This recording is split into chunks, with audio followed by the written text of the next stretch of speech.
Welcome to the Business Blast Podcast. I'm your host, Tyler Wagner. This episode is brought to you by Wags Media. Wags Media provides you with everything you need to generate more customers and grow your brand. Head on over to wagsmedia.com, wagsmedia.com, to enter a contest where you can win a free, done-for-you custom website valued at $2,500 for a limited time only. Now, let's jump into the episode.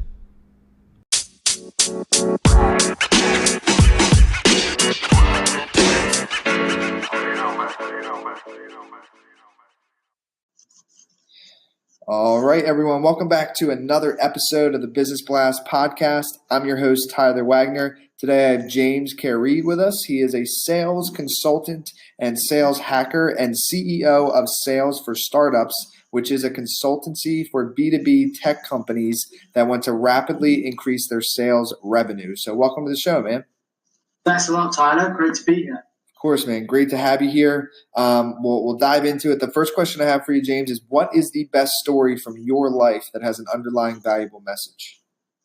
Wow, what a good question to open. So for me, as a young kid, I had multiple health challenges. I was actually deaf until I was age 11. And for me, the big lesson is that from being bottom in the class for so many years at school, and then 1 year, age 11, I came top of the year in French. My point here is that from a point of despair, life can change in an instant. And ultimately, success brings confidence. So after that point of coming top of the year, my academic and then latter-day business career just went from strength to strength. And I just felt, utterly confident I could achieve my goals. And what is the most valuable piece of information we should know that's within your expertise or industry? Yeah, this is one that often is not said by many in the sales industry. And that is that no one will truly train or support you in sales. If you want to become great at sales, you have to study and analyze it. It's this kind of commitment to study and application that drives great results. One of my mentors often said to me, stop waiting for the white knight to take you to the next level in your sales career. And what is your best piece of overall business advice? So maybe we could tailor it towards maybe like startups or tech companies. Like if somebody was just getting started, like they want to start a startup, like what would you tell them like first thing? Yeah, I think the first thing is get your value proposition clear and what actually you are going to provide in value terms to that customer. And the second thing would be, who is your ideal customer? What does that profile look like? And make sure that you marry the two in terms of value prop. And obviously, you're speaking to the right customer consistently.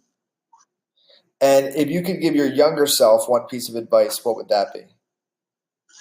For me, it would be to build skills first and work for some inspirational bosses. I think when you're young, the job role is often what people choose. They look at the job spec and they think, wow, this is a great role. But actually, the environment is often more important, and it steepens your learning curve. And ultimately, if you work for some great people, they make you better as a result too. And in your opinion, what is the key to happiness? Wow, yeah, a big question there. I think for me, it's twofold, really. One is that you have a sense of contentment in the now and in the present. And also, secondly, you're going after a bigger long-term vision. So it's kind of like this balance between the left and the right hand in life. And you have to have both in balance in order to be happy. And what's the best book that you've read, and what was the number one thing you learned from that? Yeah, I read a lot of books in my time, some terrible, some great. But I would say that Rich Dad, Poor Dad by Robert Kiyosaki is probably the best book I've read. Main reason there is that no one really teaches you about financial education when you're young. And he really breaks it down into what he calls the cash flow quadrant, which is looking at income, expenditure, assets, and liabilities. And you can apply that to a business context as well, in that income follows assets. So when you're creating a new strategy, a new way of doing things, piece of software, that kind of IP is really, really valuable. And the more you create assets, the more income you will create. And what is your favorite quote and why? Yeah, I won't bring out one from Winston Churchill, as many have heard it already. But for me, I quite like one that I heard recently. It was Passo corto, vista larga. It was by Pitbull. It means small steps, long vision. Oh. And I say that because so many people, under the age of 40 especially, tech CEOs that we deal with, is a sense of instant gratification is not the answer to your success. Stop chasing the shiny things and start focusing on those small steps and those tiny incremental improvements that have a massive gain in the long term. Yes, man. Dude, that's awesome. I love that quote. Thank you so much for coming on, man. The last question I have for you before we let you go is, where is the best place for people to find you online? Yeah, thanks a lot, Tyler, for this. It's been great to connect. So best place is linkedin.com/IN/James, and it's KERREID, James Ker-Reid. It's quite an unusual name, but you'll find me there.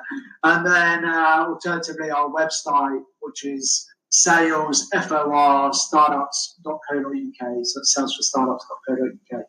Perfect, man. Thanks again for hopping on. We appreciate it. Yeah, thanks a lot, Tyler. Cheers. Bye for now. The podcast you just heard was published with Anchor. Got something you want to say to the creator of this show? Send them a voice message using the Anchor app, free for iOS and Android.